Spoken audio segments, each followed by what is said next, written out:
Hey friends, I think I'm live. Um, I have my microphone in kind of an odd spot this time, but I think it probably will be okay. Um, for my theater friends and theater nerds out there, you may not know, but Terrence McNally died today. He was 81, and had some lung issues, lung cancer years ago, and then some breathing issues since then, and unfortunately has died as a result of complications from COVID-19. Um, so I thought that I would preempt the poll and just jump and do some monologues. I'm going to do some Shakespeare because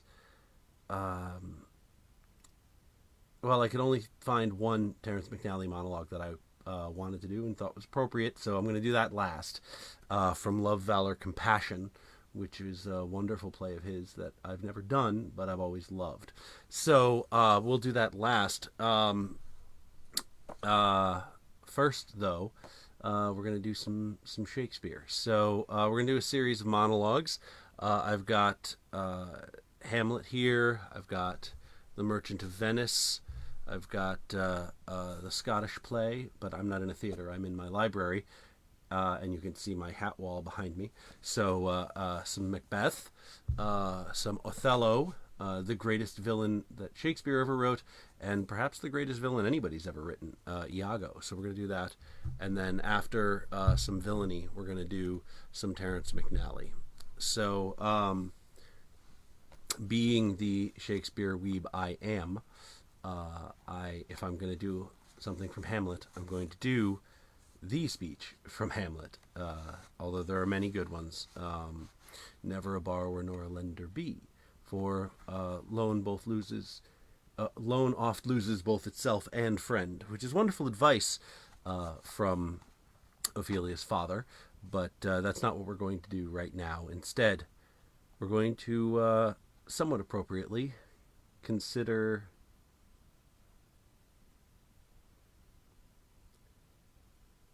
to be or not to be. That is the question. Whether 'tis nobler in the mind to suffer the slings and arrows of outrageous fortune, or to take arms against a sea of troubles, and by opposing end them, to die, to sleep no more, and by asleep to say we end the heartache and the thousand natural shocks that flesh is heir to. 'Tis a consummation devoutly to be wished, to die, to sleep, perchance to dream. Aye, there's the rub, for in that sleep of death what dreams may come. When we have shuffled off this mortal coil, must give us pause. There's the respect that makes calamity of so long life. For who would bear the whips and scorns of time, the oppressor's wrong, the proud man's contumely, the pangs of despised love, the law's delay, the insolence of office, and the spurns that patient merit of the unworthy takes, when he himself might as quietus make with a bare bodkin? Who would these fardels bear to grunt and sweat under a weary life, but that the dread of something after death, the undiscovered country from whose burn no traveller returns, puzzles the will, and makes us rather bear those ills we have than fly to others that we know not of? Thus conscience does make cowards of us all. And thus the native hue of resolution is sicklied o'er with the pale cast of thought, and enterprises of great pith and moment with this regard their currents turn awry, and lose the name of the action. Soft you now, the fair Ophelia.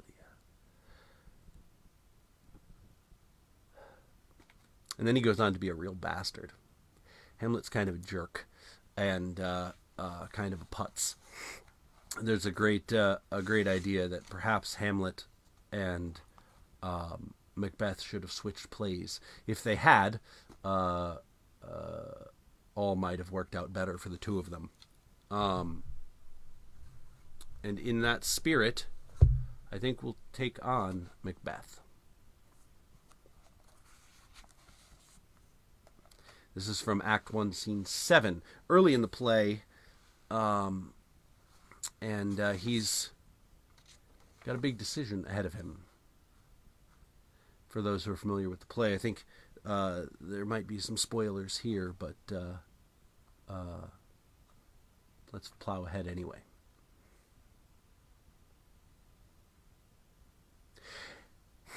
If it were done, when 'tis done, then 'twere well it were done quickly. If the assassination could trammel up the consequence and catch with his surcease success, that but this blow might be the be-all and the end-all here. But here, upon this bank and shoal of time, we jump the life to come. But in these cases we still have judgment here, that we but teach bloody instructions, which being taught, return to plague the inventor. This even-handed justice commends the ingredients of our poisoned chalice to our own lips. He's here in double trust, first, as I am his kinsman and his subject, strong both against the deed, then as his host, who should against his murderer shut the door, not bear the knife myself. Besides, this Duncan hath borne his faculties so meek, hath been so clear in his great office, that his virtues will plead like angels, trumpet-tongued against the deep damnation of his taking off. And pity, like a naked newborn babe striding the blast, or heaven's cherubim horsed upon the sightless couriers of the air, shall blow the horrid deed in every eye, that tears shall drown the wind. Have no spur to prick the sides of my intent, but only vaulting ambition, which o'erleaps itself and falls on the other. We will proceed no further in this business. He hath honored me of late, and I have brought golden opinions from all sorts of people, which would be worn now in their newest gloss, not cast aside so soon. I dare do all that may become a man. Who dares do more is none.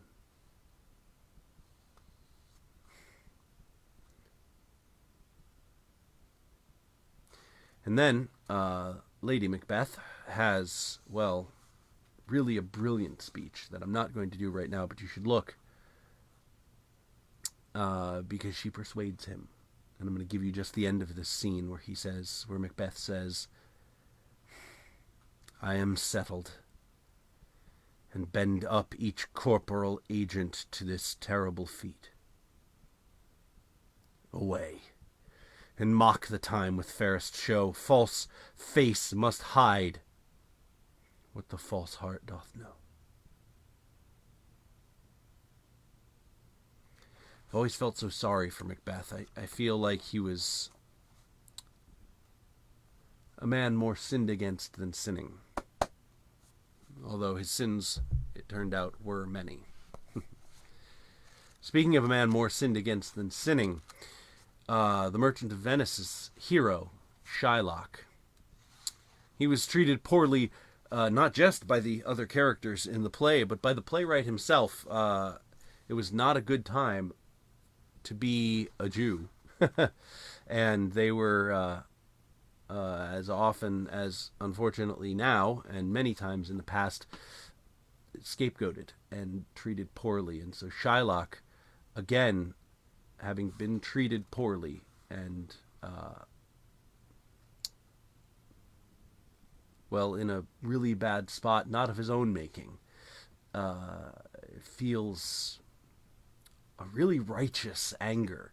He's enraged and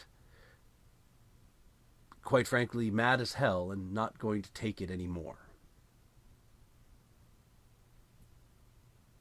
To bait fish withal, if it will feed nothing else, it will feed my revenge. He hath disgraced me, and hindered me 500,000, laughed at my losses, mocked at my gains, scorned my nation, thwarted my bargains, cooled my friends, heated mine enemies, and what's his reason? I am a Jew. Hath not a Jew eyes?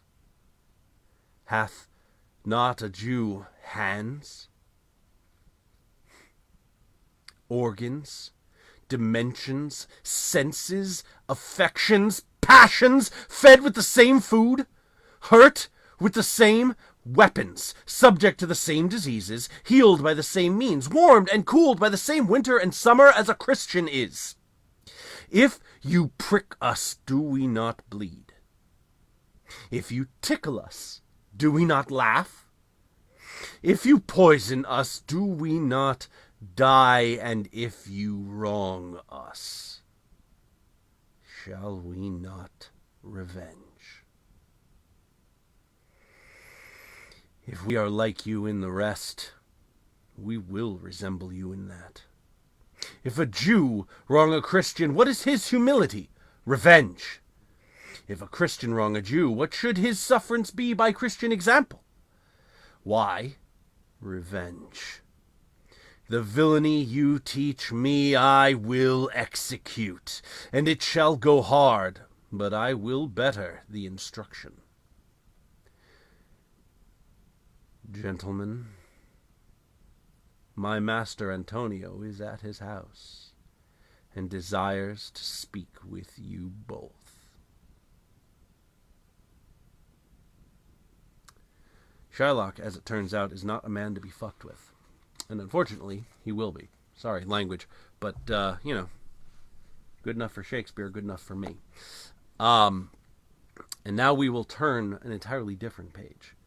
For here is a man who lives in anger, but controlled, and turns that anger to foul means.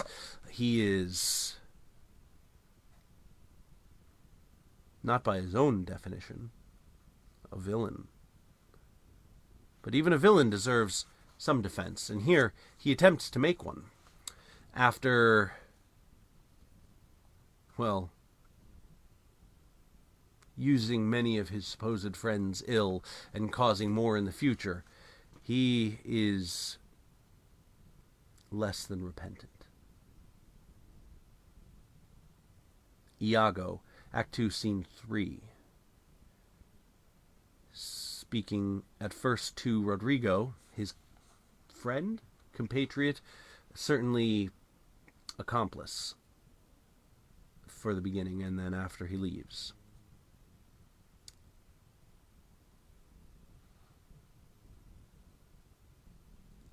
How poor are they that have not patience? What wound did ever heal but by degrees? Thou knowest we work by wit, and not by witchcraft, and wit depends on dilatory time, does not go well. Cassio hath beaten thee, and thou, by that small hurt, hath cashiered Cassio. Though other things grow fair against the sun, yet fruits that blossom first will first be ripe. Content thyself a while. By the mass, 'tis morning. Pleasure and action make the hours seem short. Retire thee. Go where thou art billeted. Away, I say, thou shalt no more hereafter. Nay, get thee gone.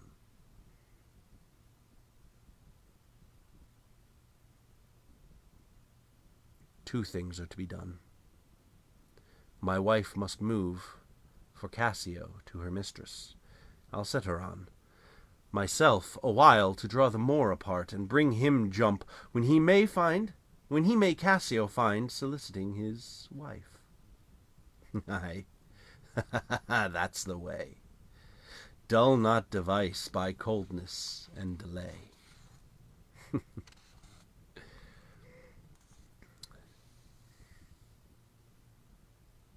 And what's he then that says I play the villain? When this advice is free I give, and honest, probable to thinking, and indeed the course, to win the more again. For 'tis most easy th' inclining Desdemona to subdue in any honest suit. She's framed as fruitful as the free elements.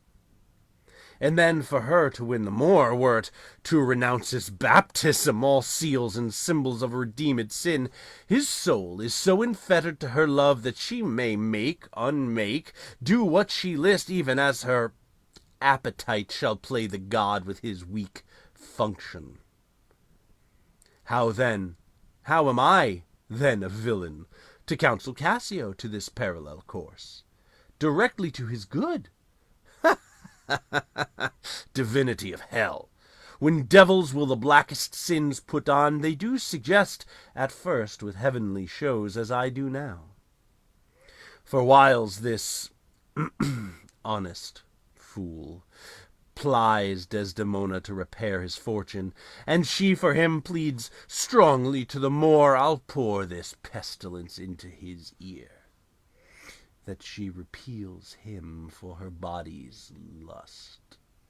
And by how much she strives to do him good, she shall undo her credit with the more. So will I turn her virtue into pitch, and out of her own goodness make the net that shall enmesh them all.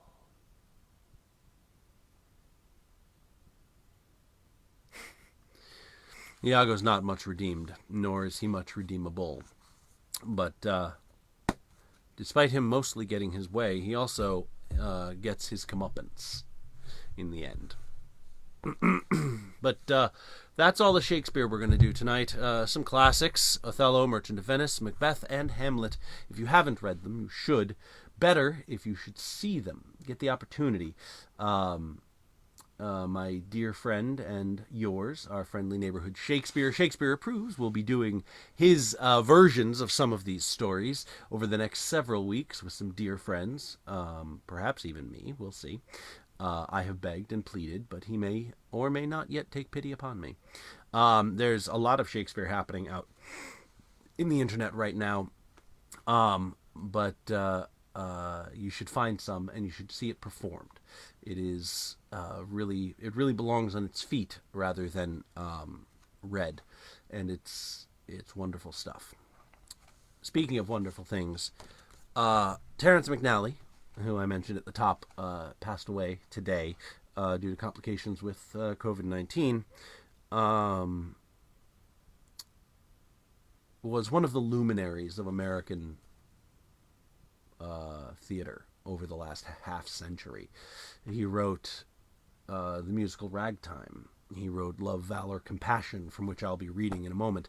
He wrote, excuse me, one of my favorite plays ever, Corpus Christi, which is a reimagining of the Christian Passion play, as it might have taken place, were it to have taken place in Corpus Christi, Texas, and were all the characters, or most of the characters, gay. Of course, we don't know if they were or not. The Bible doesn't address that particular topic. But I think that the message of love is an appropriate one. He wrote a play that I was in once, Lips Together, Teeth Apart, which is a wonderful play. He wrote dozens and dozens of wonderful pieces that you should investigate. A wonderful play called Master Class. It was almost a biopic. This book that I'm going to be reading from is actually a two-part book. Love, Valor, Compassion is the first, and the second play in it is called A Perfect Ganesh, which I don't know as well, but I've read once or twice, and it is lovely. It's about the vacation of two suburban matrons in India, but is narrated and interpreted by the Hindu god Ganesha. So it's a really interesting story of two very politically incorrect Americans abroad, and sort of becomes a voyage of discovery. It's really beautiful. I've never seen it performed, but I'd love to someday, and maybe someday I'll go ahead and make that happen. Who knows? But for now, we're going to be reading from Love, Valour, Compassion. Act 3, character named John is, well, I should say, a character named James impersonates or takes the place of his brother John. And gives this monologue as John. And it's about the two brothers and their relationship. It's about love and some of the hard things that go along with love between two people. And it's about death. And it's about peace, I think. I don't know. You decide what it's about. I'll do my best to render it to you.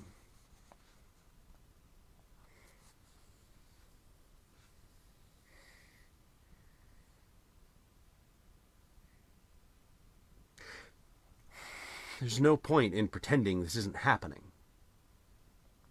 You're dying, aren't you? There are so many things I've never said to you, things we've never spoken about. I don't want to wait until it's too late to say them. I've spent my life waiting for the appropriate moment to tell you the truth. I resent you. I resent everything about you. You had Mum and Dad's unconditional love, and now you have the world's. How can I not envy that? I wish I could say it was because you're so much better looking than me.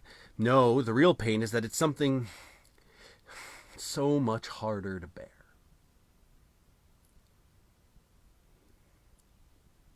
You got the good soul. I got the bad one. Think about leaving me yours? They have names for us behind our back. I bet you didn't know that, did you? James the Good and John the Bad, the Princes of Charm and Ugly. Gregory keeps a journal. We're all in it. I don't come off very well in there either. So what's your secret? The secret of unconditional love. I'm not going to let you die with it.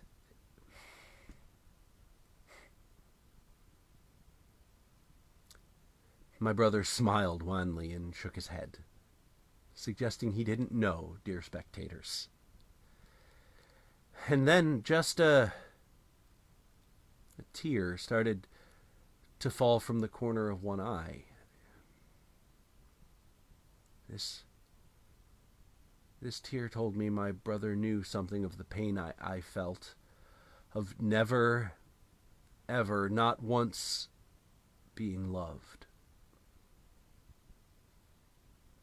Another tear.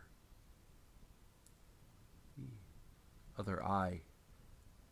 This time, and then I felt his hand on mine. Not only did I feel as if I were looking at myself, eyes half open, deep in a wing-backed chair, a blanket almost to my chin in the twilight of a summer that had never come. And talking to myself. Who else could this mirror image be but me? Both cheeks wet with tears now. But now I was touching myself. That hand taking mine was my own. I could trace the same sinews, follow the same veins, but no, it brought it to other lips and began to kiss it, his kisses mingling with his tears. He was forgiving me. My brother was forgiving me. But wait, and I tried to pull my hand away. I hated you. He holds tighter. More kisses. New tears. I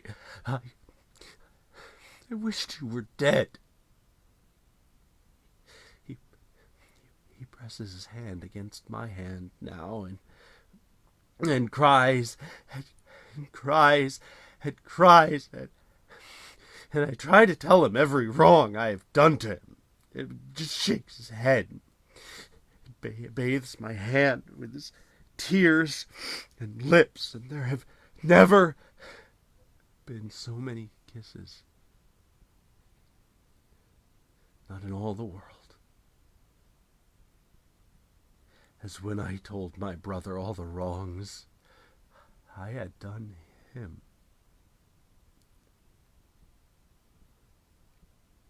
He forgave me. Nor so many tears.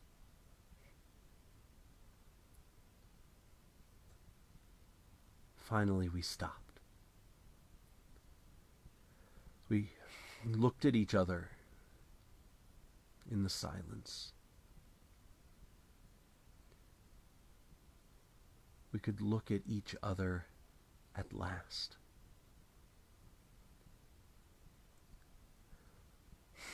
We weren't the same person. I just wanted to be the one they loved, I told him.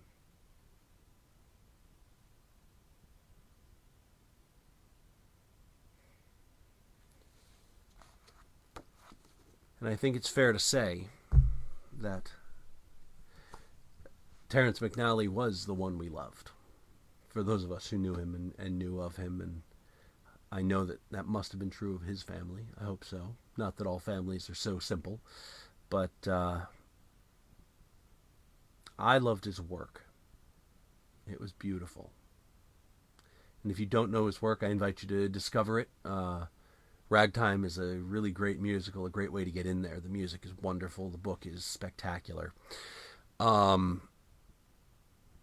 And I think I'm going to leave it there.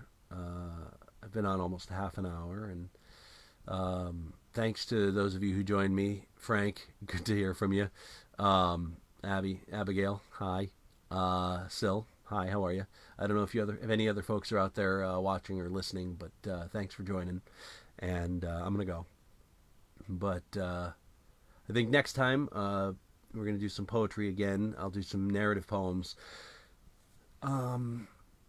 I love those. I'm going to probably do Midnight Ride of Paul Revere. Going to do Charge of the Light Brigade. Going to do a few. And maybe one or two of mine. We'll see if I feel like indulging myself. But for now, take care of each other. Survive the social distancing as best you can. Feel free to reach out anytime. Don't forget to wash your hands. Don't forget to drink water. Don't forget to get outside, go for a walk, stay 6 feet away from everyone else, and get that fresh air. Take care of yourselves. Love you. Love each other.